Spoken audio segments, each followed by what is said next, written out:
एक छोटी सी बस्ती में एक परिवार रहता था, जिसमें एक सास माया देवी और उनकी बहू प्रिया थी।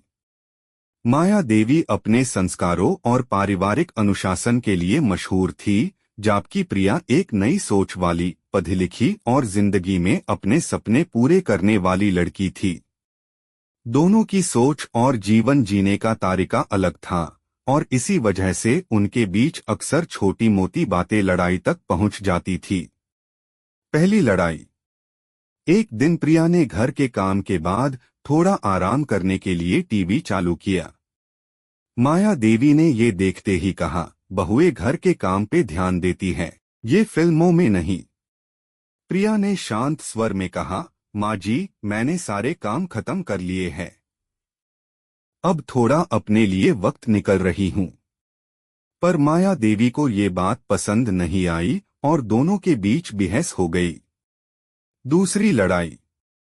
प्रिया ने एक दिन अपने पति के साथ बाहर डिनर का प्लान बनाया।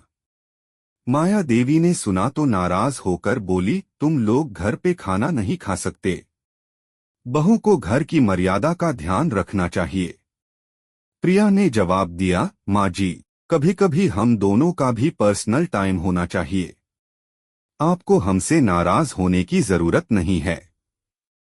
इस बात पर भी घर का माहौल खराब हो गया। परिवर्तन का समय। एक दिन माया देवी की पुरानी दोस्त कमला देवी उनके घर आई। उन्होंने माया देवी को समझाया, जमाना बदल गया है माया, तुम्हारी बहू बुरी नहीं है, बस उसकी सोच तुमसे अलग है। अगर तुम उसकी बातें समझने की कोशिश करोगी तो तुम्हारे रिश्तों में सुधार हो सकता है।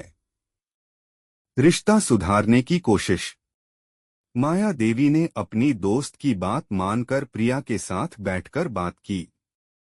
दोनों ने अपनी फीलिंग्स शेयर की और एक दूसरे की सोच को समझने की कोशिश की।